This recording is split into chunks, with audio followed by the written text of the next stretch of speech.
الحمد لله وكفى وسلام على عباده الذين اصطفى أما بعد أعوذ بالله من الشيطان الرجيم بسم الله الرحمن الرحيم ربنا هب لنا من أزواجنا وذرياتنا قرة أعين وجعلنا للمتقين إماما سبحان ربك رب العزة عما يصفون وسلام على المرسلين والحمد لله رب العالمين اللهم صل على سيدنا محمد وعلى آل سيدنا محمد وبارك وسلم اللهم صل على سيدنا محمد وعلى آل سيدنا محمد وبارك وسلم اللهم صل على سيدنا محمد وعلى آل سيدنا محمد وبارك وسلم. گزشتہ کل سے بچوں کی تربیت کے عنوان پہ گفتگو ہو رہی ہے. جب بچہ اچھا سمجھدار ہو جائے اسے پڑھنے کے لیے بھیجیں، قرآن مجید بھی پڑھے، دین بھی پڑھے، اور ذرا عمر زیادہ ہو تو دنیا کا علم بھی حاصل کرے. دونوں طرح کے علوم کا حاصل کرنا بچے کی شخصیت کے کمال پر اثر انداز ہوتا ہے. کوشش کریں کہ بچے کی دلچسپی پڑھائی میں زیادہ ہو.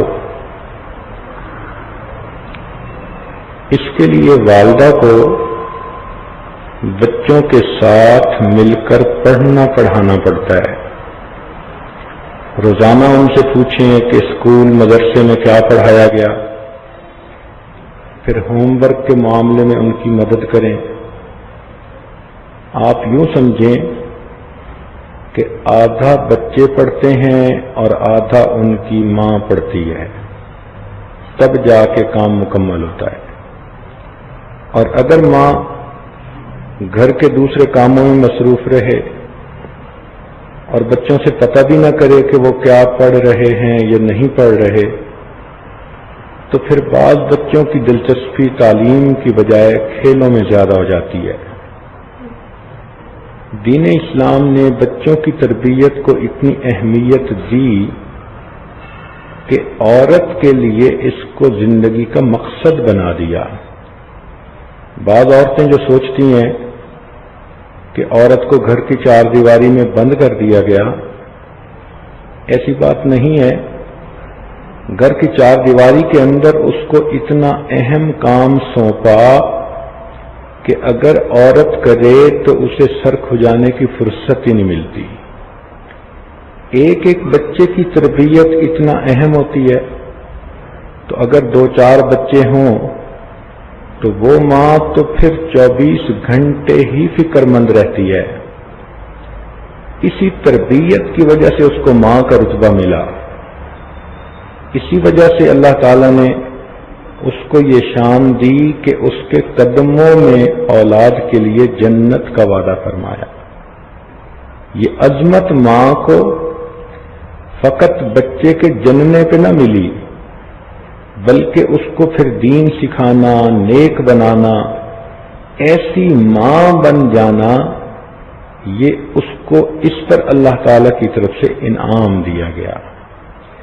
تو ماں کا رتبہ اللہ تعالیٰ کے ہاں بہت بڑا ہے. وہ اسی لیے کہ ماں اپنے بچوں کو پیدا بھی کرتی ہے اور ان کو پالتی بھی ہے، ان کی مربیہ بھی ہوتی ہے، ان کی تربیت کرتی ہے. بچے جتنا ماں سے سیکھتے ہیں اور جتنا ماں کی باتوں کا اثر لیتے ہیں، اتنا کسی اور کی باتوں کا اثر نہیں لیتے. چنانچہ ام سلیم رضی اللہ تعالی عنہا ان کا نکاح مالک کے ساتھ تھا اور ان کے ہاں ایک بیٹا تھا، اس کا نام تھا انس۔ مالک کہیں تجارتی سفر پر گئے ہوئے تھے۔ ام سلیم رضی اللہ تعالی عنہ نبی علیہ الصلوۃ والسلام کی کسی محفل میں حاضر ہوئیں، دل پہ ایسی تاثیر ہوئی کہ انہوں نے کلمہ پڑھ لیا۔ جب خامن سفر سے واپس آیا تو انہوں نے ان کو بتایا کہ میں تو کلمہ پڑھ کے مسلمان ہو گئی۔ مالک اس بات پہ ناراض ہوئے کہ تمہیں اتنی جلد بازی کی کیا ضرورت تھی۔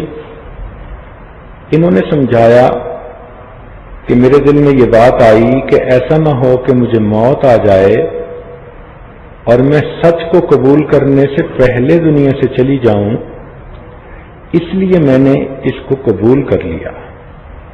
تو خامن نے جواب دیا کہ میں نے ابھی اس بارے میں کوئی فیصلہ نہیں کیا۔ ابھی میاں بیوی میں یہ گفتگو ہو رہی تھی کہ چھوٹا بچہ انس بھی قریب آ گیا۔ تو مالک نے انس کو دیکھ کر کہا کہ بیٹا، نہ تم نے کلمہ پڑھنا ہے نہ میں نے پڑھنا ہے۔ تو اس بات کو سن کر ام سلیم نے بچے کو کہا کہ بیٹے، میں بھی کلمہ پڑھ چکی ہوں اور تم بھی کلمہ پڑھ لو۔ ننھے انس نے ایک نظر اپنے باپ کے چہرے پر ڈالی، ایک نظر اپنی ماں کے چہرے پر ڈالی اور اونچی آواز سے کلمہ پڑھ دیا۔ تو حدیث سے یہ بات ثابت ہوئی کہ سب سے زیادہ اثر بچے پر اس کی ماں کا ہوتا ہے۔ ماں اگر نکمی ہو، دنیا دار ہو، دین سے بے بہرا ہو، تو پھر خامند جتنا مرضی زور لگا لے وہ اپنی اولاد کی تربیت نہیں کر سکتا۔ وہ جتنا اولاد کو سمجھائے گا نماز پڑھو، نیک بنو، فلاں کرو، 1 گھنٹہ واز کر کے جب باہر جائے گا اور پیچھے بیوی اتنا کہہ دے بچوں کو کہ تمہارے باپ کا تو دماغ خراب ہے، تو باپ کے سب کہے کہ اوپر پانی پھر گیا۔ اب ذرا سوچئے کہ حضرت نوح علیہ السلام وقت کے پیغمبر ہیں، ان کو اپنی اولاد کی کتنی فکر ہوگی، جن کے دل میں اللہ نے پوری امت کا غم ڈال دیا ہو، تو اپنی اولاد کی فکر کتنی ہوگی۔ مگر ان کی بیوی ایسی تھی کہ ان کے ساتھ ذہنی مطابقت نہ پا سکی، اختلاف رائے رکھتی تھی۔ اس اختلاف رائے کا یہ نتیجہ نکلا کہ نوح علیہ السلام اپنے بیٹے کو بلاتے ہیں، یا بنی ارکم معنا، اے بیٹے ہمارے ساتھ کشتی پہ سوار ہو جاؤ، مگر بیٹا باپ کی بجائے ماں کی بات کو مان کے دور رہتا ہے اور والد کی آنکھوں کے سامنے سیلاب میں ڈوب جاتا ہے۔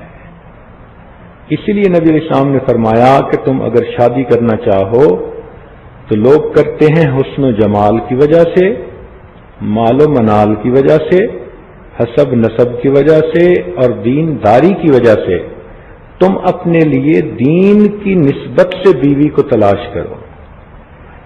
جو نوجوان دین کی نسبت سے بیویوں کو ڈھونڈ لیتے ہیں ان کی باقی زندگی پھر سکھی گزر جاتی ہے، اس لیے کہ آج کی بیوی کل کی ماں ہے، اور اگر اس کو فقط شکل و صورت کی خوبصورتی کی وجہ سے لے لیا کہ ٹھپا اچھا ہے، دیکھنے میں بھلی لگتی ہے، اور اس کے اندر دینداری نہیں، تو وہ پھر بچوں کو تو نہیں سنبھال پاتی۔ جس سے آنچل بھی نہیں گھر سر کا سنبھالا جاتا، جس سے آنچل بھی نہیں سر کا سنبھالا جاتا، اس سے کیا خاک تیرے گھر کی حفاظت ہوگی۔ تو اس لیے عورت کی ذمہ داری بہت زیادہ ہوتی ہے کہ وہ بچوں پہ ہر وقت نظر رکھے اور بچوں کی خبر اپنے میاں کو دیتی رہے اور اس سے مشورے کرتی رہے۔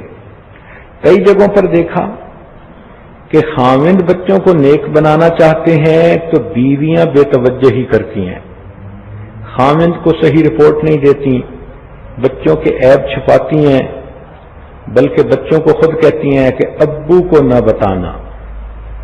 اور کئی جگہوں پر مائیں بچوں کو نیک بنانا چاہتی ہیں اور باپ کے پاس فرصت ہی نہیں ہوتی، وہ اپنی مستیوں میں لگا ہوتا ہے، دوستوں میں لگا ہوتا ہے۔ بہت بڑا ظلم ہے۔ اس لیے کہتے ہیں کہ یتیم وہ نہیں ہوتا کہ جس کے ماں باپ دنیا سے فوت ہو جائیں، یتیم وہ ہوتا ہے کہ جس کی ماں کو تربیت کا پتہ نہ ہو اور اس کے باپ کے پاس فرصت نہ ہو۔ ماں کو تربیت کرنی آتی نہیں اور باپ کے بعد تو فرصت ہی نہیں، وہ اصل یتیم ہوتا ہے بیچارہ۔ تو اس لیے جب بچے ہو جائیں تو ماں باپ آپس کے جھگڑوں کو ختم کر دیں۔ شیطان مردود اتنا بدبخت ہے کہ جب بچے ہونے شروع ہوتے ہیں تو وہ میاں بیوی میں اختلاف پیدا کر دیتا ہے۔ اس کو یہ بات اچھی طرح معلوم ہے کہ اگر میاں بیوی میں اختلاف ہوا تو یہ آپس میں ہی الجھتے رہیں گے اور بچوں کی تربیت نہیں ہو سکے گی۔ ماں باپ کے ہوتے ہوئے بھی وہ بچے عملی طور پر یتیم ہوں۔ تو جب بچے ہو جائیں تو ماں باپ دونوں کو عقل کے ناخن لینے چاہیے اور آپس کی چھوٹی چھوٹی باتوں پر ایک دوسرے کے ساتھ جھگڑے کھڑے نہیں کرنا چاہیے۔ اب وہ بچوں کی ماں بن گئی، یہ باپ بن گئے، اب تھوڑا ایک دوسرے کے ساتھ افہام و تفہیم پیدا کرنی چاہیے، کلیئرنس، ٹالرنس ہونی چاہیے، برداشت ہونی چاہیے۔ بیمار آدمی تو کسی کو گالی بھی دے دے تو دوسرا بندہ برا نہیں جانتا۔ کئی لوگ مینٹل کیس نہیں ہوتے، وہ ماں کو بھی گالی دیتے ہیں، بہن کو بھی دیتے ہیں، بھائی کو بھی دیتے ہیں، کوئی برا بھی نہیں مانتا۔ ہر کوئی کہتا ہے کہ جی کیا کریں، یہ پاگل جو ہوا۔ بوڑھے کئی مرتبہ چڑچڑے ہو جاتے ہیں، لوگ ان کی چڑچڑے پن کو برداشت کر لیتے ہیں۔ تو اسی طرح جب اولاد ہو جائے تو میاں بیوی کو چاہیے کہ آپس کے لڑائی جھگڑے کے چیپٹر کو کلوز کر دیں، کہیں کہ اب ہمارے اوپر ایک اور بھی بوجھ آ پڑا جس کو ہم نے مل جل کے اٹھانا ہے، لہذا ہمیں اپنی اولاد کی تربیت کے لیے صبر سے کام لینا ہے۔ اسی لیے خاوند کو چاہیے کہ وہ اولاد کی نظر میں ماں کی قدر کو بڑھائے، ان کو سمجھاتا رہے کہ بیٹو، بچوں، یہ تمہاری ماں ہے، تم اس کی بات ماننا، تم ان کی ادب کرنا۔ ماں کا مقام بچوں کے دل میں بنانا یہ باپ کی ذمہ داری ہے۔ اور اگر باپ ہی بچوں کے سامنے اپنی بیوی کو جھڑکیاں دے رہا ہے اور اپنی بیوی سے غصے ہو رہا ہے تو اس نے تو اپنی اولاد کی اصلاح کا راستہ بند کر دیا۔ اب بچوں کی اصلاح کیسے ہو؟ اس لیے جب بچے ہو جائیں تو میاں بیوی کبھی بھی بچوں کے سامنے آپس میں نہ الجھیں۔ جب ماں باپ الجھتے ہیں تو بچے یہ میسج لیتے ہیں کہ امی ابو بھی اسی طرح ہی ہیں، بس ہمارے اوپر روک چلانے کی وجہ سے ہمیں روک ٹوک کرتے رہتے ہیں، ورنہ آپس میں حال ان کا بھی یہی ہے۔ تو ماں باپ کی عظمت بچوں کے دل سے نکل جاتی ہے۔ اس لیے نہ بچوں کے سامنے کبھی بیوی کو ڈانٹے، اگرچہ وہ غلطی ہی کیوں نہ کر لے، الگ سمجھا لے۔ اور ماں کو بھی چاہیے کہ بچوں کی جو رپورٹ دینی ہے وہ بچوں کے سامنے نہ دے، فلاں ایسا ہے فلاں ایسا ہے، نہیں، علیحدگی میں بتا دے، پھر دونوں مشورہ کر لیں اور اس کے بعد بچے کو جیسے سمجھانا ہو وہ ویسے سمجھا لیں۔ بیٹیوں کو ماں سمجھائے تو اچھا لگتا ہے اور بیٹوں کو باپ سمجھائے تو زیادہ اچھا لگتا ہے۔ بہرحال جو بھی مناسب ہو میاں بیوی کو اس میں قدم اٹھانا چاہیے۔ بچوں کے دوستوں پہ ضرور نظر رکھیں، اس لیے کہ عام طور پر بچے اپنے دوستوں سے اثر جلدی قبول کرتے ہیں۔ ماں دیکھے کہ میری بیٹی کن بچیوں کے ساتھ بیٹھتی ہے، کھیلتی ہے، بات کرتی ہے، اگر وہ نیک بچیاں ہیں تو بہت اچھا، اور اگر ان کے اندر دنیا داری بھری ہے، رسم و رواج بھرے ہیں، تو ایسی بچیوں سے اپنی بیٹی کو کہے کہ تعلق کو کم کرے۔ سلام دعا کا تعلق تو رکھنا ہی چاہیے ہر مومن سے، لیکن دوستی کا تعلق رکھنا یہ تو اپنے اختیار میں ہوتا ہے۔ تو دوستی فقط ان سے بچے کریں کہ جو نیک سیرت اچھے بچے ہوں، جن کے اندر نیکی کا رنگ غالب نظر آئے۔ اس لیے امام غزالی رحمۃ اللہ علیہ نے فرمایا کہ یار بد مارے بد سے بھی زیادہ برا، یعنی جو برا دوست ہوتا ہے وہ زہریلے سانپ سے بھی زیادہ برا ہوتا ہے، اس لیے کہ زہریلا سانپ جب کاٹ لیتا ہے تو انسان کی جسمانی موت آتی ہے، اور جب برا دوست ڈس لیتا ہے تو انسان کی روحانی موت آ جاتی ہے۔ اور ایک جگہ وہ فرماتے ہیں کہ یار بد شیطان سے بھی زیادہ برا۔ اس کو جب پہلی مرتبہ فقیر نے عاجز نے پڑھا تو حیران ہوا کہ شیطان تو آخر مردود ہے، لعنتی ہے، تو اس سے بھی زیادہ برا کیسے ہو گیا برا دوست؟ تو پھر انہوں نے آگے بات سمجھائی۔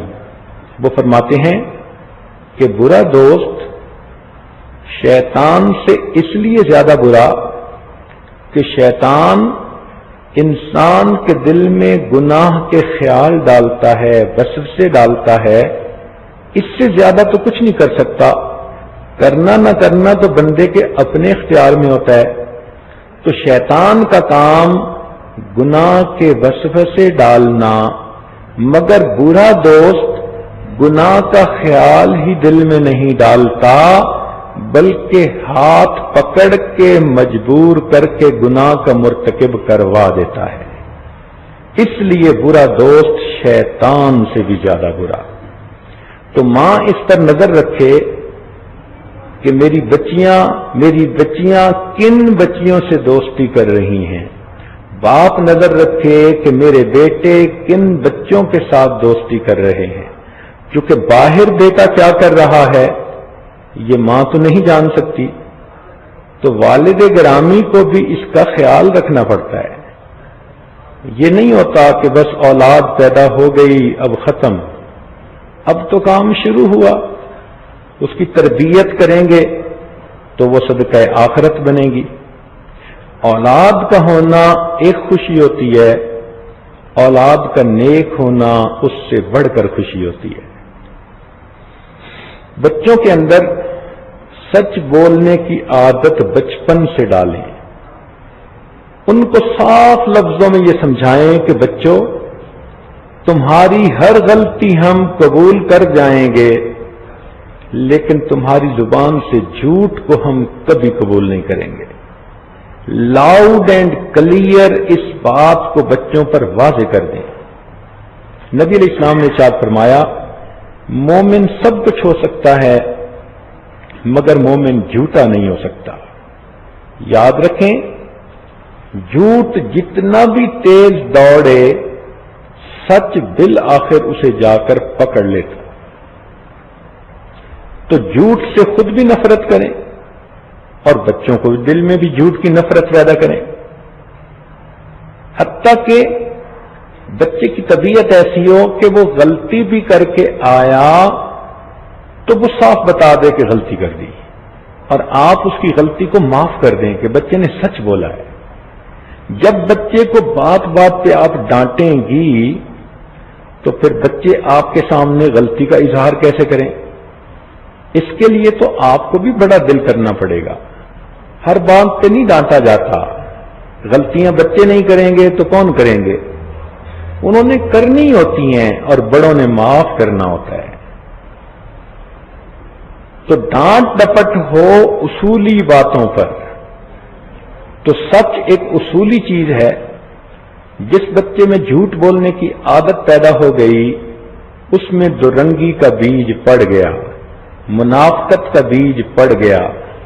یہ بچہ، اس کی اصلاح اب بہت مشکل ہو گئی. لہذا خود بھی سچ بولیں اور اپنے بچوں کو بھی سچ بولنے کی عادت ڈالیں. ہزار خوف ہو لیکن زباں ہو دل کی رفیق، یہی رہا ہے ازل سے قلندروں کا طریق. بچوں میں اپنا کام خود کرنے کی عادت ڈالیں. کئی بچوں کو دیکھا کہ گھر کے اندر چونکہ کام کرنے والے مرد بھی ہوتے ہیں، عورتیں بھی ہوتی ہیں، تو وہ شہزادوں کی زندگی گزارتے ہیں. بچیاں بڑی ہو جاتی ہیں، ان کو دسترخوان لگانا نہیں آتا. بچے بڑے ہو جاتے ہیں، ان کو مہمان کے سامنے پانی رکھنا نہیں آتا. یہ بہت ہی زیادہ فکر کی بات ہے. اپنے بچوں کو خدمت کے لیے تیار کریں. والدہ کو چاہیے کھانا بنوا دے اور بیٹی کو کہے کہ بیٹی میرے سامنے ذرا دسترخوان لگاؤ، اور اس کو پیار پیار سے سمجھائے کہ یوں دسترخوان لگاتے ہیں. پھر دسترخوان سمیٹنے کا کام بھی اسی کا ذمہ لگائے. جب برتن لگانا اور سمیٹنا اسے آ جائے، اب اسے کھانے بنانے بھی سکھائے. اب اسے سمجھائے کہ بھئی عورتیں جب گھر میں آتی ہیں مہمان، تو ان کو بٹھایا کیسے جاتا ہے، ان کے سامنے کوئی چیز کیسے پیش کی جاتی ہے، ان سے ہم کلامی کیسے کی جاتی ہے.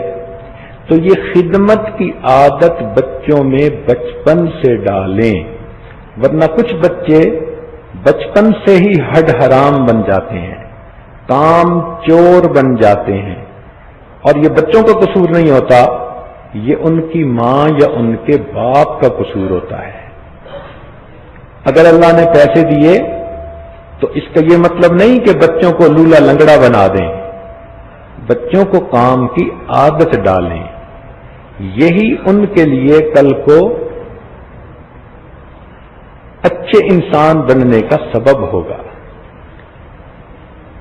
بچوں کی ایسی تربیت کریں کہ وہ خدمت میں عظمت سمجھیں. ان کو سمجھائیں کہ عبادت سے جنت ملتی ہے، خدمت سے خدا ملتا ہے. خدمت کے فضائل ان کے سامنے سنائیں تاکہ بچے خوش ہو کے کام کریں، اور ان کی باریاں بنا دیں کہ ایک دن فلاں کام کرنا ہے، پھر دوسرے دن فلاں کام کرنا ہے. اور جو اچھا کام کرے اس کو اپریشیٹ کریں تاکہ دوسرے بچے بھی اس اپریسیشن کو حاصل کرنے کے لیے اور کوشش کریں. اگر بچے کسی وقت آپس میں جھگڑ پڑیں، آپس میں لڑائی ہو جائے، دو بھائیوں میں، دو بہنوں میں یا بہن بھائی میں، تو آپ ان میں سے کسی کی بے جا حمایت نہ کریں. عام طور پر دیکھا گیا ہے کہ مائیں چھوٹے بچے کی حمایت کرتی ہیں اور بڑوں کو بے جا ڈانٹ ڈپٹ کرتی رہتی ہیں. یہ بہت بری بات ہے. جب بغیر قصور کے کسی کو ڈانٹ پڑی تو رد عمل اس کے ذہن میں ضرور ہوگا، یا تو وہ اپنی ماں اور باپ کو بے وقوف سمجھے گا، یا پھر ڈانٹ ڈپٹ کی اہمیت ہی اس کے دل سے نکل جائے گی. وہ ڈانٹ پروف بن جائے گا. جیسے شیم پروف ہوتے ہیں نا، ویدر پروف ہوتے ہیں، اسی طرح ڈانٹ پروف ہو جاتے ہیں بچے. کہتے ہیں ڈانٹ تو پڑتی ہے، امی تو چیختی ہی رہتی ہے، غلطی کرو نہ کرو اس کا کیا. تو ایسا سلوک کبھی بھی نہ کریں. جس کی غلطی ہو اس کو سمجھائیں اور دوسرے کو کہیں کہ بھئی تم اس کو معاف کر دو. جو غلطی کرے اس سے کہیں کہ وہ سوری کرے، وہ معافی مانگے. یہ معافی مانگنے کی عادت بھی ڈالنی پڑتی ہے کہ بچہ اس کو برا نہ سمجھے، انا کا مسئلہ نہ بنائے. بچپن کی عمر میں بچوں کو کھیل کود کی عادت ڈالیں، مگر وہ کھیل ایسا نہیں ہونا چاہیے کہ ٹی وی سکرین پر یا کمپیوٹر سکرین پہ بیٹھ کے ویڈیو گیم کھیل رہے ہیں. یہ ویڈیو گیم تو وقت کا ضیاع ہے، تو واہ، بچوں کو 10 گھنٹے بٹھا دو، اٹھنے کا نام نہیں لیتے، مگر اس سے تو ان کے بدن کو کوئی فائدہ نہیں ہوتا، وہ تو ایک جگہ بیٹھے ہوئے ہوتے ہیں۔ کھیلنے سے مراد وہ کھیل جس میں ان کے بدن کو حرکت ملے، دوران خون بڑھے، تاکہ بچوں کی صحت اچھی ہو۔ بچیاں اپنے گھر کے اندر جیسے رسی کے اوپر جو ہے وہ کودتی ہیں، یا ایک دوسرے کے ساتھ گیند سے کھیل لیتی ہیں، اس قسم کے چھوٹے موٹے کھیل، یا ایک دوسرے کو پکڑنا، چھپنا، بھاگنا، دوڑنا، وہ گھر کے اندر بچیاں یہ کر سکتی ہیں، اور بچوں کو بچوں والے کھیل سکھا سکتی ہیں۔ وہ گھر میں بیڈمنٹن کھیل سکتے ہیں، ایک بہت اچھی گیم ہے جس میں کپڑے اتارنے بھی نہیں پڑتے، کپڑوں سمیت بندہ کھیلتا ہے اور تھوڑی سی جگہ بنتی ہے، مگر پورے جسم کے ریفلیکسز اس میں انسان کے کام کر رہے ہوتے ہیں۔ چھوٹی بچیاں بھی یہ کھیل سکتی ہیں۔ تو یہ کھیلوں میں ایک اچھی کھیل ہے جو گھر کے صحن میں بھی کھیلی جا سکتی ہے۔ تو کھیل کود بھی اتنا ضروری جتنا بچے کے لیے پڑھنا ضروری ہے۔ ہمیشہ اچھے دماغ اچھے جسموں کے اندر ہوتے ہیں، بیمار جسموں کے اندر تو پھر بیمار دماغ ہوتے ہیں۔ اس لیے حدیث پاک میں آتا ہے کہ اللہ تعالیٰ کو قوی مومن کمزور مومن کی نسبت زیادہ پسندیدہ ہے۔ تو جان ہے تو جہان ہے، اس لیے بچے کی جسمانی صحت پر بھی توجہ ڈالیں۔ اور اگر بچہ کمپلین کرے، امی میں کھاتا ہوں تو مجھے پیٹ میں درد ہوتی ہے، تو اس چیز کو اگنور کبھی نہ کیا کریں۔ بچے کی تھوڑی سی رپورٹ دینے پر باقی پوری تشخیص کا کرنا یہ ماں باپ کی ذمہ داری ہوتی ہے۔ پتہ نہیں بچے کے معدے میں السر ہے، ایسیڈیٹی زیادہ ہے، یا اس کو کوئی گیسٹرک پرابلم ہے، یا کیا ہے، بچہ تو نہیں سمجھتا، وہ تو اتنا کہے گا کہ بس مجھ سے کھایا نہیں جاتا، میرے کھاتے ہوئے پیٹ میں درد ہوتی ہے۔ تو ایسے بچے کو عام طور پر آپ ڈاکٹروں کے پاس لے جائیں، اور جب تک بیماری کا پتہ نہ چلے اس کے پیچھے سے آپ ہٹیں نہیں۔ اس طرح بچے روحانی طور پر بھی اچھے بنیں گے، جسمانی طور پر بھی اچھے بنیں گے۔ بعض گھروں میں لڑکوں کو لڑکیوں کے اوپر ترجیح دی جاتی ہے۔ اب بیٹیاں 3 ہوئی اور بیٹا 1 ہوا، اور ماں صاحبہ بیٹے کی پیدائش پہ اتنی خوش کہ وہ تو بیبی آف دی فیملی ہے۔ ٹھیک ہے، جب تک وہ چھوٹا بچہ ہے وہ بیبی آف دی فیملی ہے، لیکن جب وہ بڑا ہو گیا وہ بھی اسی طرح بچہ ہے جس طرح آپ کی بیٹیاں آپ کی بچیاں ہیں۔ اب اس لڑکے کی خاطر باقی لڑکیوں کو اگنور کرنا، بات بات پہ ان کو ڈانٹنا، اس کی خواہش کو پورا کرنا، ان کی خواہشات کو نظر انداز کرنا اور برابری کا سلوک نہ کرنا، یہ ناانصافی بھی ہے اور تربیتی نقطہ نظر سے یہ برا بھی ہے۔ اس سے پھر کیا ہوتا ہے کہ بچیاں اپنے آپ کو ڈپرائیوڈ محسوس کرتی ہیں کہ کاش ہم بھی اگر لڑکا ہوتی تو ہمیں بھی امی کی محبت ایسے ملتی۔ نہیں، وہ بھی انسان ہیں، وہ بچیاں بھی اللہ تعالیٰ کی بندیاں ہیں، وہ بھی اسی طرح اللہ کی بندیاں ہیں جس طرح یہ اللہ کا بندہ ہے۔ تو یہ بیٹے اور بیٹیوں میں جو فرق کر دیا جاتا ہے یہ مناسب نہیں ہوتا۔ اس معاملے میں دونوں میں اپنے رویے میں برابری رکھیں۔ جہاں بیٹے کو پیار کرتی ہیں تو بیٹی کو پیار کیوں نہیں کرتی؟ اس نے پیدا ہو کر کوئی گناہ کر لیا؟ ان کے اندر احساس محرومی پیدا نہ کریں۔ ایسی بچیاں عام طور پر گھٹتی رہتی ہیں اور پھر وہ ماں سے اپنی بات شیئر کرنے کی بجائے اپنی سہیلیوں سے باتیں شیئر کرتی ہیں، اور بچیوں کے لیے مصیبت کا راستہ کھل جاتا ہے۔ کئی جگہوں پر بچے بیٹے ہیں بہت سارے، تو مائیں چھوٹے بیٹے کو اتنی ترجیح دیتی ہیں کہ بڑے بیٹوں کو ڈانٹ ڈپٹی کرتی رہتی ہیں۔ تو یہ بھی مناسب نہیں ہے. ٹھیک ہے پیار اس کے ساتھ طبعاً زیادہ ہوتا ہے، مگر اس کا یہ مطلب تو نہیں کہ اب بڑے بچوں کو پھر ڈانٹ ہی دلانی ہوتی ہے. جائز ناجائز ہر کام میں چھوٹا اچھا اور بڑے برے. تو اس قسم کی غلطی ماں کو چاہیے کہ وہ ہرگز نہ کرے. بچوں کو ہر وقت تنقید نہ کیا کریں، بلکہ اصلاح کیا کریں. تنقید میں اور اصلاح میں فرق ہے. کچھ باتیں خاموشی سے بھی سمجھا دی جاتی ہیں. حدیث پاک میں آتا ہے حجۃ الوداع کے موقع پر نبی علیہ الصلوۃ والسلام نے دیکھا ایک صحابی کو، جوان العمر تھے، اور ان کی نظر کسی عورت کی طرف اٹھی تھی جو بات کرنے آئی تھی. تو جب نبی علیہ السلام نے دیکھا کہ اس نوجوان کی نظر اس عورت پر پڑی تو آپ نے اس کے سر پہ ہاتھ رکھا اور اس کے چہرے کا رخ بدل دیا. اس کو کچھ نہیں کہا. اب اس میں حکمت دیکھو. اگر اللہ کے محبوب فرماتے کہ بھائی کیوں غلط دیکھ رہے ہو، تو اس کے گناہ پر اللہ کے محبوب کی گواہی پڑ جاتی. قربان جائیں اس ہستی پر کہ جس کو اللہ رب العزت نے کیا علوم عطا فرما کر دنیا میں بھیجا تھا. کیا حکمت ہے. نہ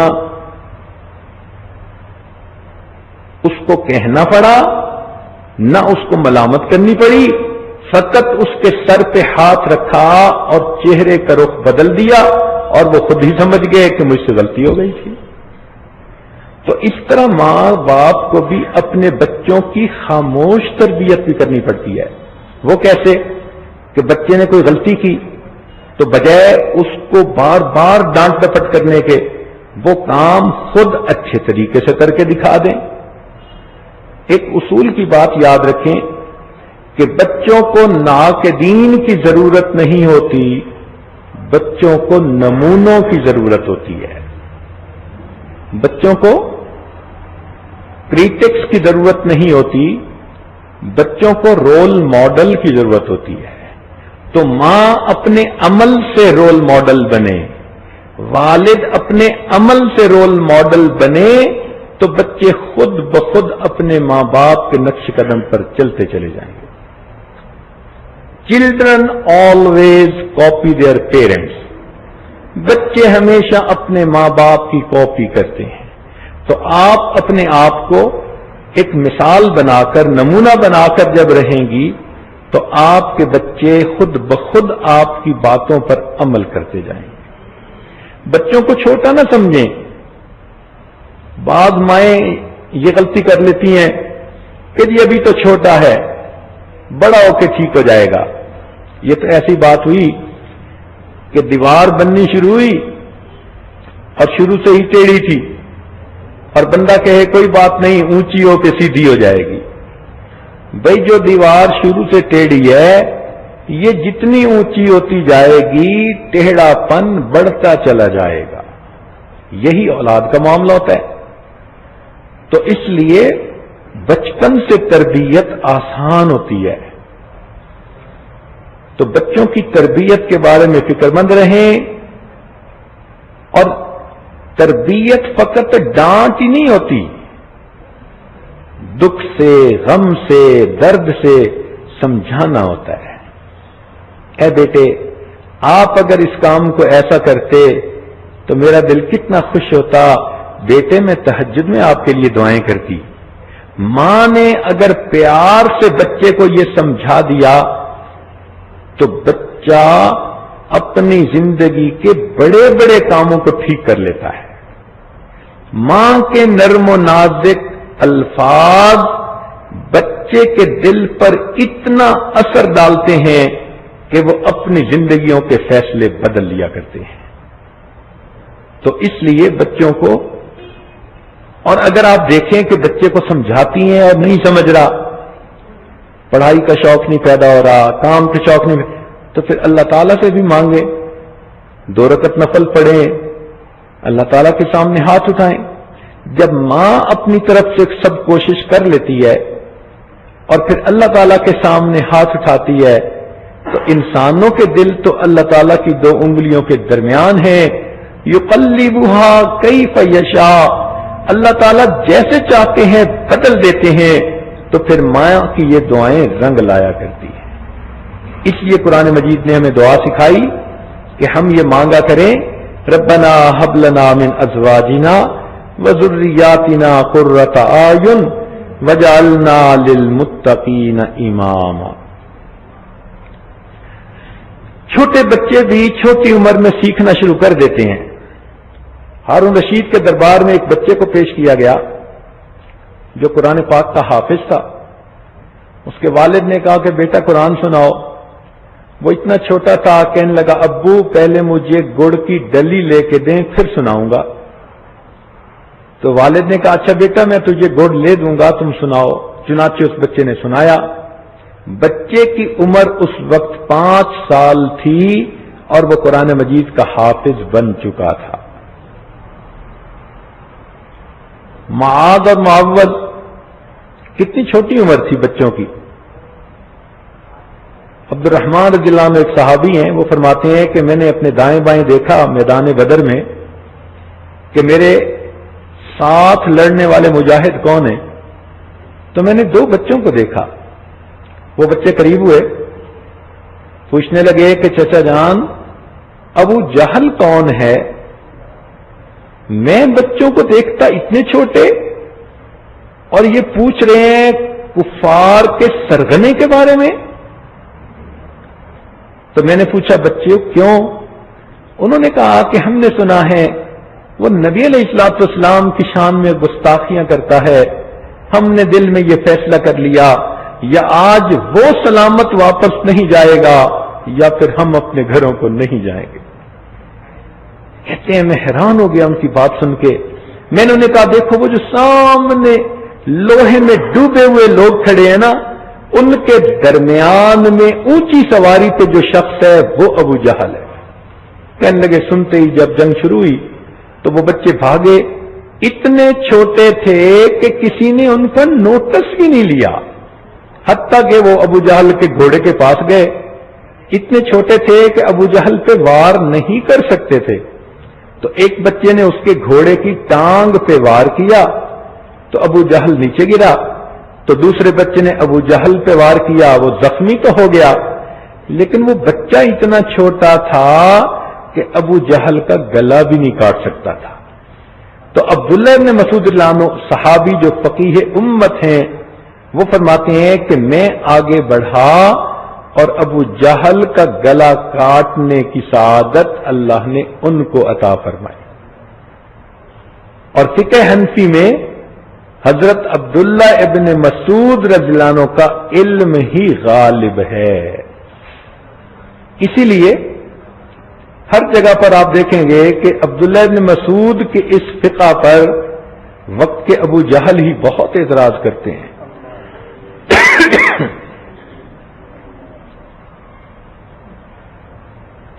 امام شافعی رحمت اللہ علیہ نے 13 سال کی عمر میں درس تفسیر دینا شروع کر دیا تھا۔ اتنے چھوٹے تھے کہ درس دے رہے تھے اور 2 چڑیاں آپس میں لڑتی ہوئی نیچے گریں تو انہوں نے اپنا امامہ اتار کے ان دونوں چڑیوں پہ رکھ دیا۔ اب درس قرآن کے درمیان یہ عمل جو بوڑھے بوڑھے بیٹھے ہوئے تھے ان سامعین کو برا لگا، تو انہوں نے اٹھا کے وہ امامہ پھر سر پہ رکھا، درس شروع کیا اور حدیث سنا دی کہ الصبی صبی ولو کان ابن نبی، کہ بچہ بچہ ہی ہوتا ہے اگرچہ کسی نبی علیہ السلام کا بچہ کیوں نہ ہو۔ چنانچہ ان کے دل میں جو غبار آیا تھا وہ بالکل صاف کر دیا۔ امام ربانی مجدد ثانی رحمت اللہ علیہ کے بیٹے حضرت خواجہ محمد معصوم رحمت اللہ علیہ نے 9 سال کی عمر میں اپنے والد سے اجازت و خلافت پا لی تھی۔ 9 سال کی عمر میں نسبت کے نور کو حاصل کر لیا تھا۔ محمد بن قاسم 17 سال کی عمر تھی اور فوج کا کمانڈر ان چیف بن کر وہ آیا اور کہاں سے لے کے ملتان تک اس نے اسلام کے جھنڈوں کو لہرا دیا۔ تو بچے چھوٹے ہوتے ہیں مگر ان کی اگر تربیت ہو جائے تو وہ سونے کے ٹوٹے ہوتے ہیں، دیکھنے میں چھوٹے ہوتے ہیں، حقیقت میں سونے کے ٹوٹے ہوتے ہیں۔ تو بچوں کو بنائیے، یہی ماں اور باپ کا فریضہ ہے کہ وہ بچوں کی اچھی تربیت کریں۔ دیکھیں، اب میں آپ کو ایک بات سمجھانے کی کوشش کرتا ہوں کہ 7ویں صدی ہجری میں مسلمانوں کے اوپر اتنی سستی غالب آ چکی تھی کہ تاتاریوں نے حملہ کیا، ایک دن میں 2.5 لاکھ مسلمانوں کو شہید کیا، اور بعض کتابوں میں 4 لاکھ مسلمانوں کا نام آتا ہے۔ بغداد کی نالیوں کے اندر پانی کی بجائے سرخ خون بہہ رہا تھا۔ ایک شہر میں اگر 4 لاکھ بندوں کو ذبح کریں تو کیا ہوگا؟ تو مسلمانوں سے تخت و تاج چھن گیا۔ تاتاری بہت سخت تھے، ظالم تھے، اور ان کا کوئی دین بھی نہیں تھا، لہذا اس وقت پوری دنیا میں مسلمانوں کے پاس کہیں تخت و تاج نہیں تھا۔ اب دوبارہ مسلمانوں کو تخت و تاج کیسے ملا؟ اس کے پیچھے 2 خاموش قوتیں کام کر رہی تھیں۔ ذرا یہ بات توجہ سے سننے والی ہے کہ اس تخت و تاج کے دوبارہ ملنے میں 2 خاموش قوتیں کام کر رہی تھیں۔ ایک اللہ والوں کی خاموش قوت جو ان تاتاریوں کے دلوں پہ محنت کر رہے تھے۔ چنانچہ دربند ایک شہر تھا، تاتاری جب وہاں داخل ہوئے تو مسلمانوں نے شہر ہی خالی کر دیا۔ تاتاری شہزادے نے پوچھا کہ بھئی کوئی ایک بھی مسلمان نہیں؟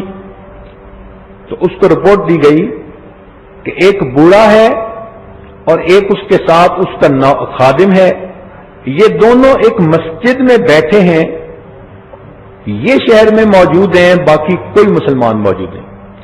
اس نے کہا ان کو بیڑیاں پہناؤ، ہتھکڑیاں لگاؤ، میرے سامنے پیش کرو۔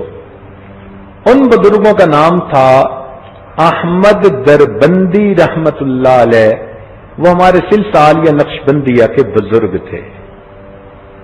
سب شہر خالی کر کے چلے گئے، وہ اپنے ایک خادم کے ساتھ مسجد ہی میں بیٹھے رہے۔ جب ان کو زنجیروں میں باندھ کے پیش کیا گیا تو تاتاری شہزادے نے کہا کہ تم نے شہر خالی کیوں نہ کیا؟ انہوں نے جواب دیا کہ میں تو اپنے رب کے گھر میں بیٹھا ہوا تھا، تو میں اللہ کے گھر سے کیوں نکلتا؟ اس نے کہا کہ اب پھر تمہیں تمہارا اللہ بچائے گا؟ تو جب شہزادے نے یہ کہا نا تو ان بزرگوں نے آگے سے جواب دیا کہ ہاں میرا اللہ مجھے بچائے گا۔ جیسے ہی انہوں نے اللہ کا لفظ کہا ان کے ہاتھوں کی زنجیریں ٹوٹ کر نیچے گر گئی۔ اب اس شہزادے کے دل پہ نا ایک ہیبت طاری ہو گئی۔ اس نے کہا اچھا میں آپ دونوں کو یہاں رہنے کی اجازت دیتا ہوں۔ چنانچہ حضرت دربندی رحمت اللہ علیہ واپس مسجد میں آ گئے۔ وہ تاتاری شہزادہ دل سے متاثر تھا، وہ رات کے اندھیرے میں کبھی کبھی حضرت کے پاس سلام کے لیے حاضر ہوتا تھا۔ حضرت اسے نصیحت کرتے تھے، سمجھاتے تھے۔ کچھ عرصے کے بعد جب اس کو خوب محبت عقیدت ہو گئی تو اللہ تعالیٰ نے حضرت کو کشف کے ذریعے سے یہ معلوم کروا دیا کہ ایک وقت آئے گا کہ یہ شہزادہ کراؤن پرنس بن جائے گا، بادشاہ بن جائے گا، تاج اسے مل جائے گا۔ تو حضرت نے اسے بتا دیا کہ آنے والے وقت میں تم بادشاہ بنو گے۔ اس نے وعدہ کر لیا کہ حضرت اگر میں بادشاہ بن گیا تو میں اسی دن اپنے ایمان کا اظہار کر دوں گا، اگر پہلے ایمان کا اظہار کروں تو مجھے بادشاہ قتل کروا دے گا، لہذا میں ابھی اپنے ایمان کو چھپاؤں گا، اور جب مجھے تاج ملا تو میں اپنے ایمان کا اظہار کروں گا۔ ایک اللہ والوں کی یہ خاموش قوت تھی جس نے آنے والے وقت کے بادشاہ کے دل میں ایمان کی نعمت کو بھر دیا تھا. اور ایک دوسری خاموش قوت تھی. وہ کون سی؟ مسلمان بیٹیاں. تاتاریوں نے جب فتح کیا تو ان کو جو مسلمانوں میں سے جوان لڑکی اچھی لگی انہوں نے ان کو اپنے گھر میں بیویوں کے طور پہ رکھ لیا. چنانچہ ہزاروں نوجوان مسلمان لڑکیاں ان کافروں کے گھروں میں آ گئیں. اب یہ مجبور تھیں، معذور تھیں، کیا کرتی؟ ان کو ان کافروں کے ساتھ رہنا پڑ گیا. لیکن انہوں نے اپنے اخلاق سے، اپنے آداب سے ان کافر لوگوں کے دلوں کو اتنا متاثر کیا کہ ان تاتاریوں نے گھر کی چار دیواری میں ان عورتوں کو آزاد زندگی گزارنے کی اجازت دے دی. چنانچہ یہ مسلمان بیٹیاں اگرچہ کافروں کے بیٹے جن رہی تھیں مگر گھر کے اندر اپنا نماز روزہ کرتی تھیں اور اپنے ہونے والے بچوں کو بھی نیکی کی تلقین کرتی تھیں. کیونکہ خامدوں کے دل انہوں نے مو لیے تھے. خامدوں نے ایسی تربیت، ایسی شائستگی، ایسے اخلاق، ایسی خدمت، ایسی وفاداری، ایسی نیکوکاری کبھی دیکھی ہی نہیں تھی. تو وہ ان اچھے اخلاق کی بنا پر اپنی بیویوں کے دلی طور پر غلام بن گئے تھے. اس لیے کہتے ہیں کہ عورت کو چاہیے وہ اپنے خاوند کی باندی بن جائے، خاوند اپنی بیوی کا غلام بن جائے گا. تو جب ان عورتوں کو گھروں کے اندر اپنے دین کے مطابق زندگی گزارنے کی اجازتیں مل گئیں تو انہوں نے اپنے بچوں کی تربیت دین کے مطابق کرنی شروع کر دی. حتیٰ کہ یہ جو نئی جنریشن تھی یہ 30 سال میں جا کر جوان بنی، ان کے باپ بوڑھے ہو گئے، گھروں کے کاروبار کے معاملات ان نوجوان بچوں نے سنبھال لیے جنہوں نے مسلمان ماؤں کی گود میں تربیت پائی تھی. جب یہ نسل تیار ہوئی تو 30 سال کا عرصہ گزرا تھا. اس وقت اللہ تعالی نے اس نوجوان شہزادے کو بادشاہ بنا دیا، اس کو تاج عطا کر دیا.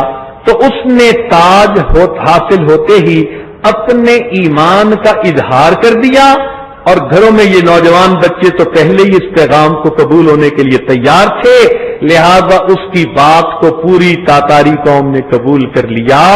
اللہ نے امت مسلمہ کو پھر تخت و تاج عطا فرما دی. قربان جائیں ان بچیوں کی عزت پہ. کیا ان کو نبی علیہ السلام کی سنت سے عشق تھا؟ کیا نبی علیہ السلام کی تعلیمات پہ وہ مر مٹی تھی کہ کفر کے ماحول میں رہ کر بھی انہوں نے محبوب کی سنتوں کو نہ چھوڑا اور بالآخر اللہ نے ان نیک بیویوں کے صدقے اسلام کو دوبارہ غلبہ عطا فرما دی. آج حالت کچھ اور ہے.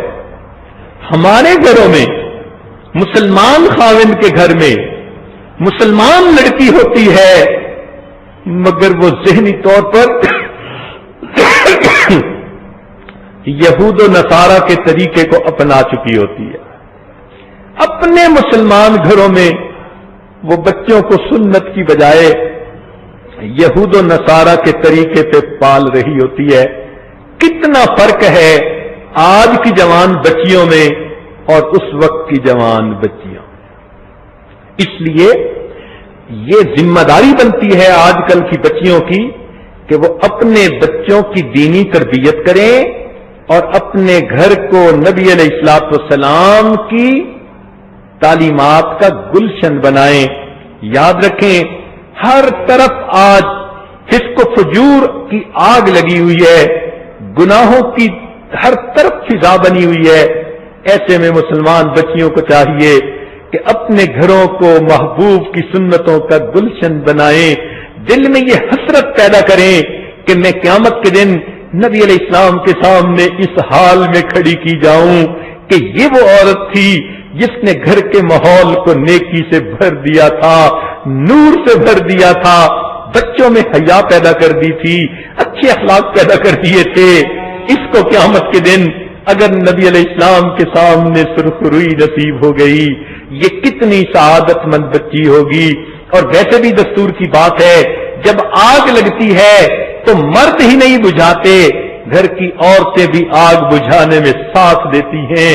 ہر طرف معصیت کی آگ لگی ہوئی ہے، اکیلے مرد اس کو نہیں بجھا سکتے.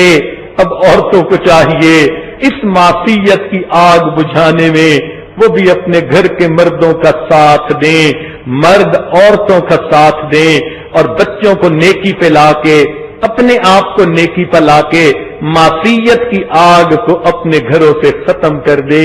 بلکہ ہم نے تو یہاں تک دیکھا کہ اگر بیٹے نکمے بن جائیں تو بیٹیاں اپنے باپ کے مقصد کو پورا کیا کرتی ہیں. اگر آج بالفرض مرد دین کی محنت نہیں کر پا رہے جو کرنی چاہیے تھی، تو آپ بھی تو نبی علیہ السلام کی روحانی بیٹیاں ہیں. آپ بھی اس ذمہ داری کو محسوس کریں اور اپنے گھروں کے اندر، چار دیواری کے اندر آپ ہر ایک کو دین کی دعوت دیں، اس میں دین کا رنگ بھرنے کی کوشش کریں، اس کو دین کے مطابق ڈھالنے کی کوشش کریں. جب بیٹے کام نہیں کرتے پھر بیٹیاں باپ سے وفاداری ظاہر کیا کرتی ہیں. آج آپ نبی علیہ السلام کے ساتھ وفاداری کا ثبوت دیں، اپنے گھروں کو نیکی کا گلشن بنائیں، باغ بنائیں، سنتوں سے سجائیں، اور قیامت کے دن نبی علیہ السلام کے ہاتھوں حوض کوثر کا جام پائیں. اللہ تعالی ہماری بہنوں بیٹیوں کو، ماؤں کو دین والی زندگی گزارنے کی توفیق عطا فرمائے، اور جو اس میں پہلے ہی کوشش کر رہی ہیں اللہ ان کی ہمتوں کو اور بڑھائے اور ان سب کو اپنی مقبول بندیوں میں شامل فرمائے. وآخر دعوانا ان الحمد للہ رب العالمین.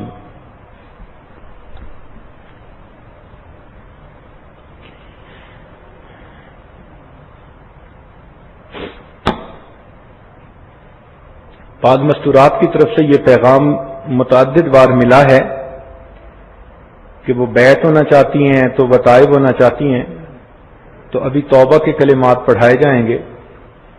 توجہ کے ساتھ بیٹھیں.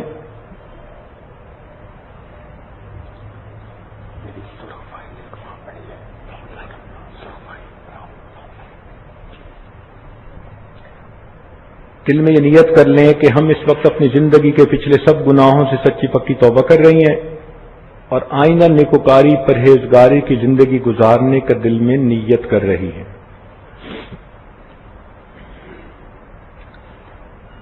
الحمدللہ وکفا وسلام علی عبادہ الذین اصطفیٰ اما بعد.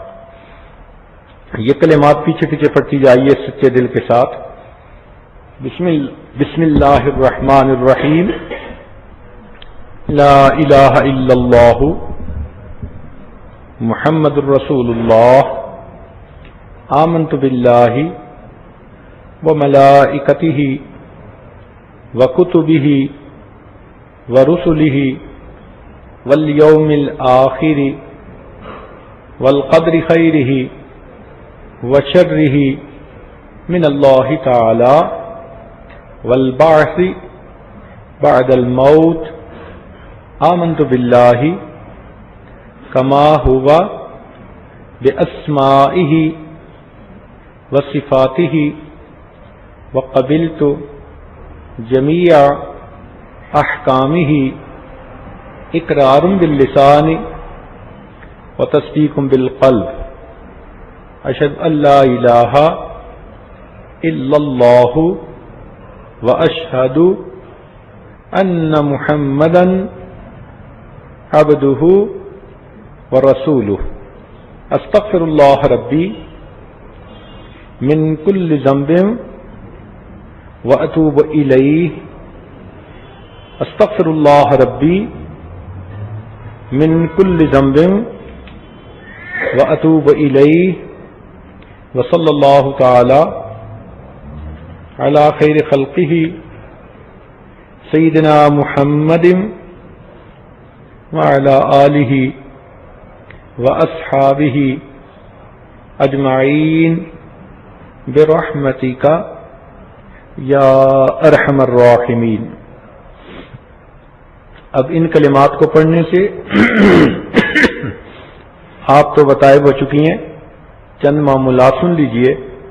ایک تو لیٹے بیٹھے چلتے پھرتے دل میں اللہ رب العزت کا دھیان رکھیے، اس کو کہتے ہیں دست بکار دل بیار، ہاتھ کام کاج میں مشغول اور دل اللہ تعالی کی یاد میں مشغول۔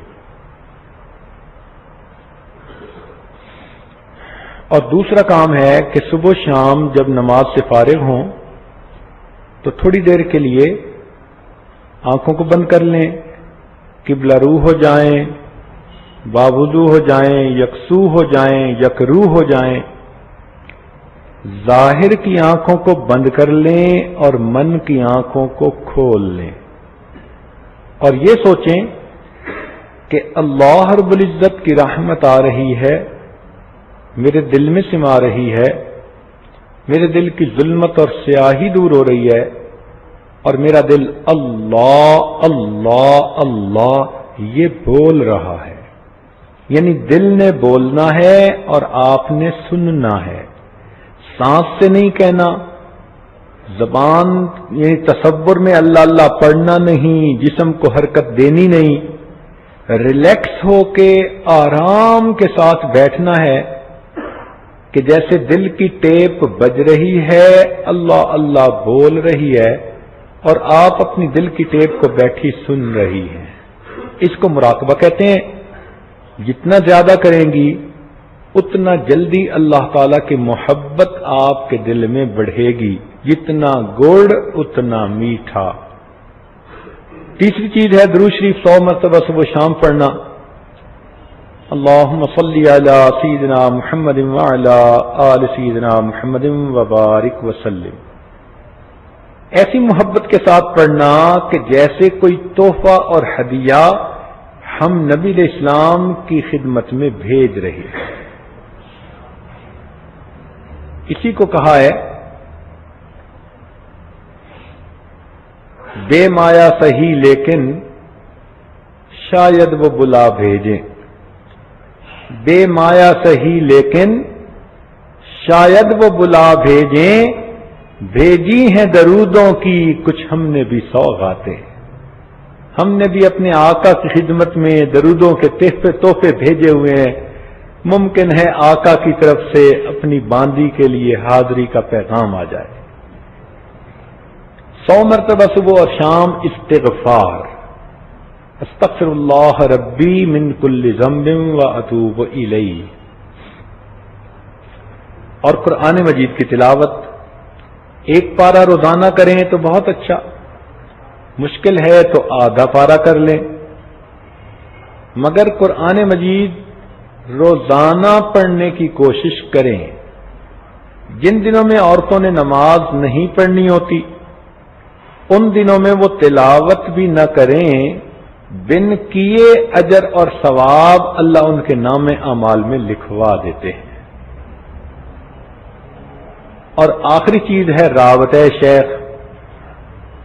تو ان اذکار کو کرتے ہوئے آپ پر جو بھی کیفیات ہوں تو آپ اپنے محرم مردوں کی وساطت سے اپنی کیفیات خط کے ذریعے لکھوائیں، ای میل کے ذریعے لکھوائیں، فون کے ذریعے بتائیں، اور پھر اس کے مطابق اپنا وقت گزاریں۔ انشاءاللہ اللہ تعالیٰ سینوں کو منور فرمائیں گے۔ ہم نے تو یہ دیکھا کہ ہمارے مشائخ کی دعائیں ہمارے گرد پہرا دیا کرتی تھی۔ ذرا توجہ سے بات سننا کہ ہمارے بڑوں کی دعائیں ہمارے گرد پہرا دیا کرتی ہیں، ان کی برکت سے اللہ تعالیٰ گناہوں سے بچا لیتے ہیں، ذلتوں سے بچا لیتے ہیں، اور خواہ کی عزتیں اللہ سر پہ عطا فرما دیتے ہیں۔ تو انشاءاللہ ان اعمال کو آپ پابندی سے کریں اور اس کے فائدے اٹھائیں۔ تھوڑی دیر کے لیے سب مراقبہ کر لیں، آنکھوں کو بند کر لیں، سر کو جھکا لیں، دنیا اور جو کچھ دنیا میں ہے اس سے ہٹ کٹ کے اللہ رب العزت کی یاد میں ڈوب جائیں۔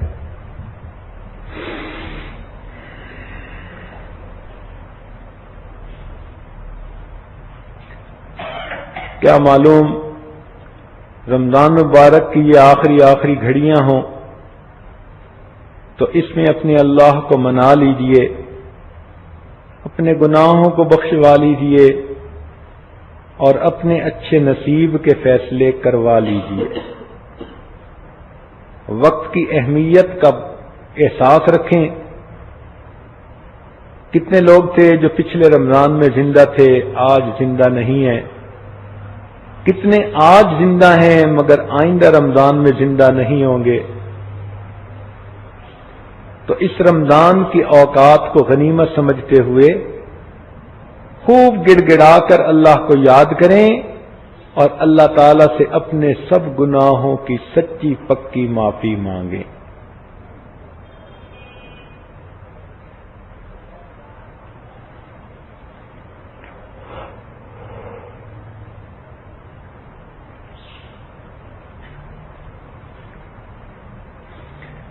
آہ جاتی ہے اثر کو کھینچ لانے کے لیے، بادلو ہٹ جاؤ دے دو راہ جانے کے لیے۔ اے دعا پر یاد کر عرش بری کو تھام کے، اے خدا رخ پھیر دے اب گردش ایام کے۔ خلق کے راندے ہوئے دنیا کے ٹھکرائے ہوئے، آئے ہیں اب تیرے در پر ہاتھ پھیلائے ہوئے۔ حق پرستوں کی اگر کی تو نے دل جوئی نہیں، تانا دیں گے بت کے مسلم کا خدا کوئی نہیں۔ رحم کر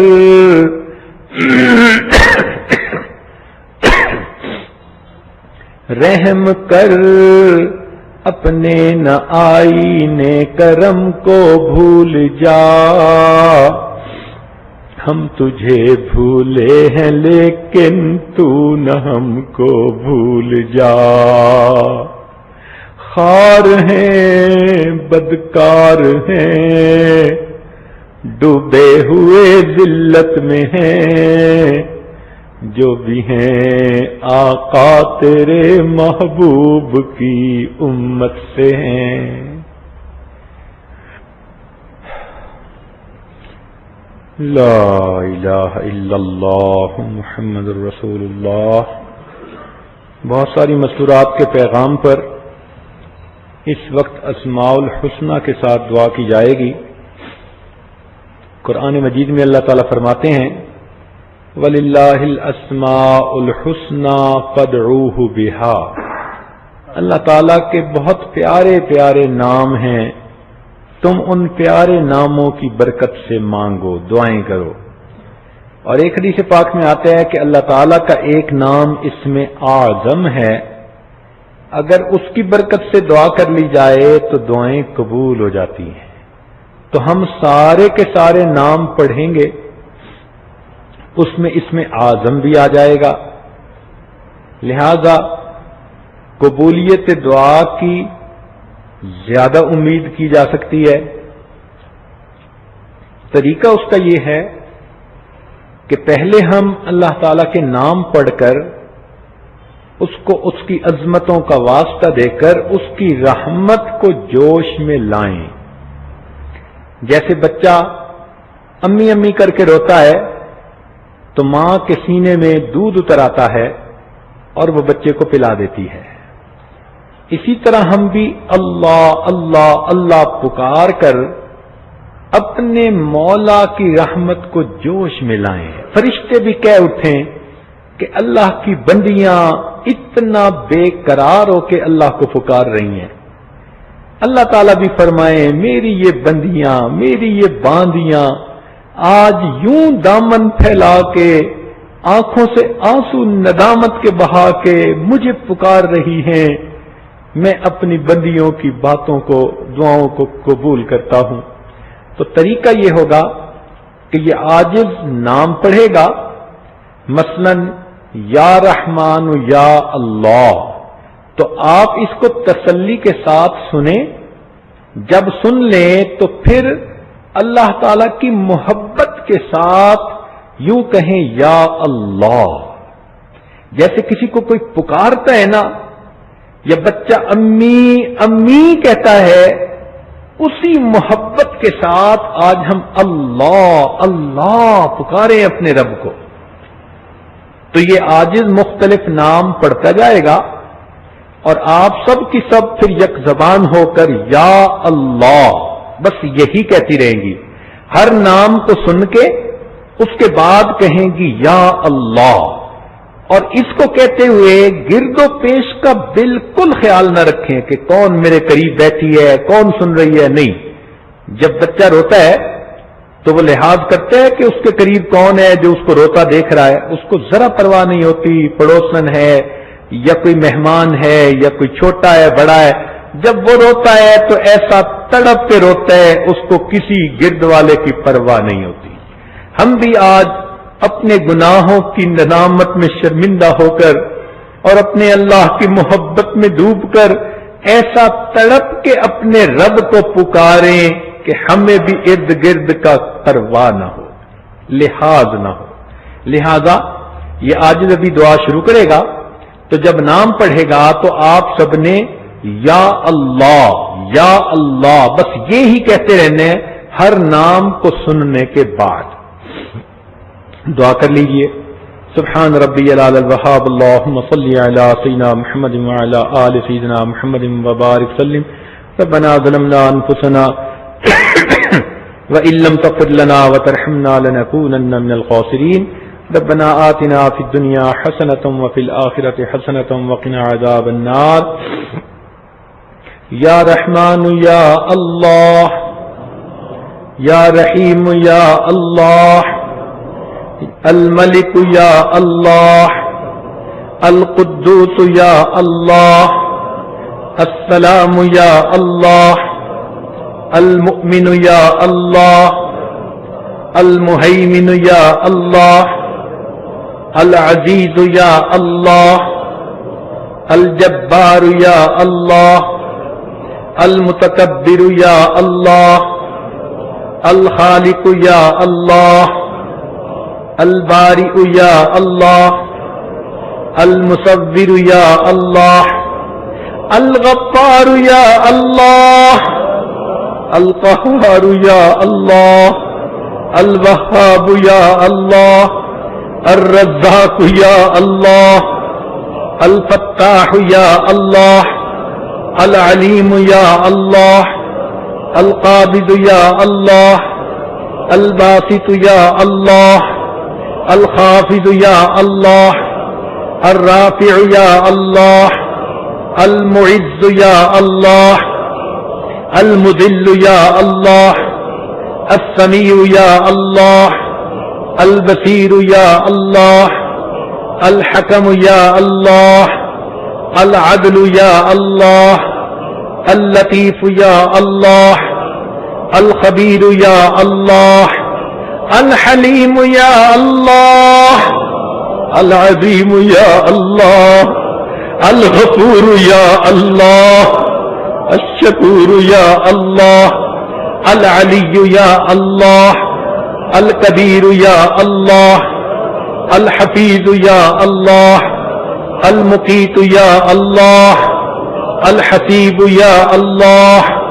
الجلیل یا اللہ، الکریم یا اللہ، الرقیب یا اللہ، المجیب یا اللہ، الواسع یا اللہ، الحکیم یا اللہ، الودود یا اللہ، المجید یا اللہ، الباعث یا اللہ، الشہید یا اللہ، الحق یا اللہ، الوکیل یا اللہ، القوی یا اللہ، المتین یا اللہ، الولی یا اللہ، الحمید یا اللہ، المحصی یا اللہ، المبدئ یا اللہ، المعید یا اللہ، المحیی یا اللہ، الممیت یا اللہ، الحی یا اللہ،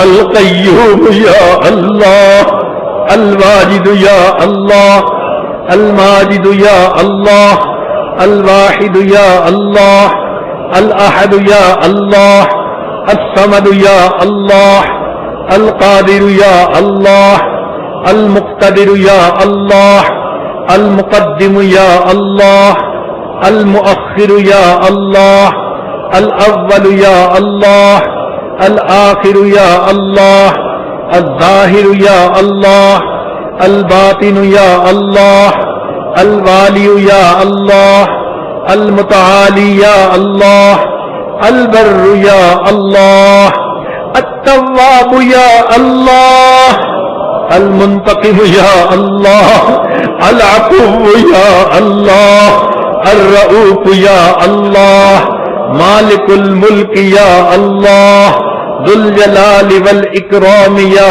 اللہ، المقسط یا اللہ، الجامع یا اللہ، الغنی یا اللہ، المغنی یا اللہ، المعطی یا اللہ، المانع یا اللہ، الضار یا اللہ، النافع یا اللہ، النور یا اللہ، الہادی یا اللہ، البدیع یا اللہ، الباقی یا اللہ، الوارث یا اللہ، الرشید یا اللہ، الصبور یا اللہ، یا اللہ، یا اللہ، یا اللہ، یا اللہ، یا اللہ، یا اللہ، یا اللہ، یا اللہ، یا اللہ، یا اللہ، یا اللہ، یا اللہ، یا اللہ، یا اللہ۔ اے پروردگار عالم، ہم عاجز مسکینوں کے گناہوں کو معاف کر دیجئے۔ اے ماؤں سے 70 گنا زیادہ محبت رکھنے والے پروردگار، اپنے بندے بندیوں کے اٹھے ہاتھوں کو قبول کر لیجئے۔ اللہ ہم پہ رحمت کی نظر ڈال دیجئے۔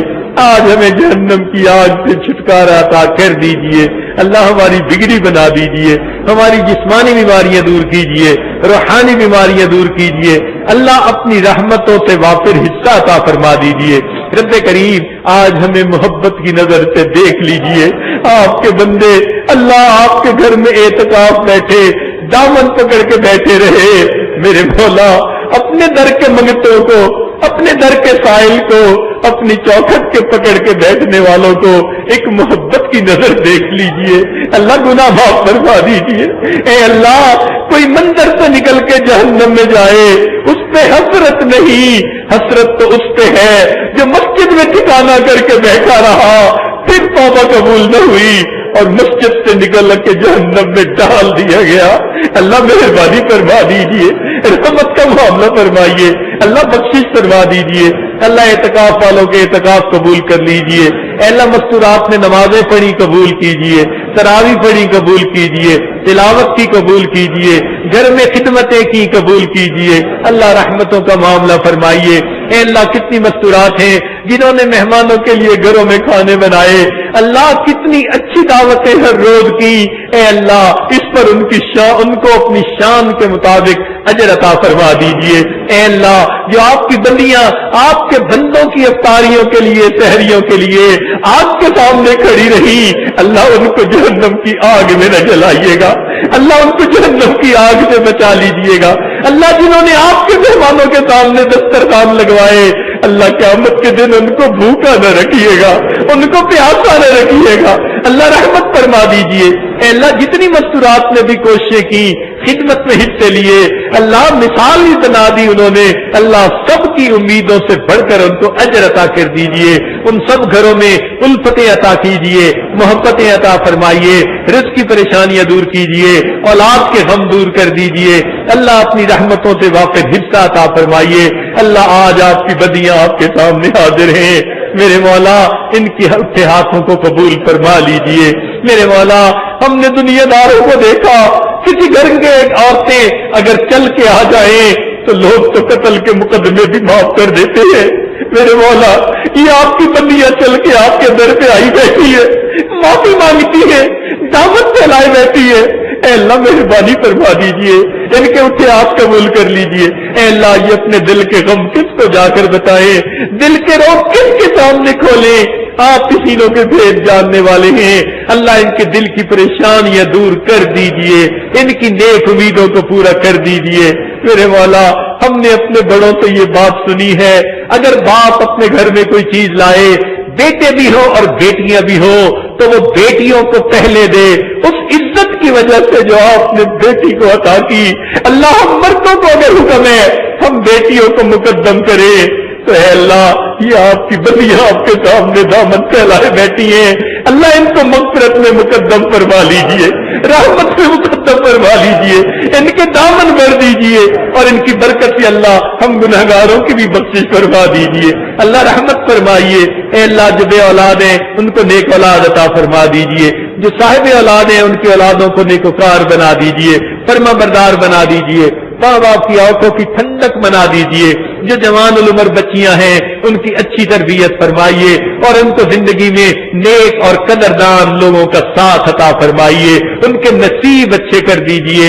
اے اللہ ان بچیوں کی مرادیں پوری فرما دیجئے. اے اللہ اپنی رحمت کا معاملہ فرمائیے. اے اللہ جو شادی شدہ عورتیں گھروں میں پریشان ہیں، اللہ ان کو خاوندوں کی محبتیں عطا فرمائیے، گھر والوں کی محبتیں عطا فرمائیے، بچوں کی محبتیں عطا فرمائیے. اے اللہ جو دین کا کام کرنے والی پڑھنے پڑھانے والی بچیاں ہیں، اللہ ان کو اپنی مقبول بندیوں میں شامل فرما لیجئے. اے میرے مولا اسکول میں جتنی بچیاں پڑھتی ہیں یا معلمات پڑھاتی ہیں، اللہ سب کو اپنی مقبول بندیوں میں شامل کر لیجئے.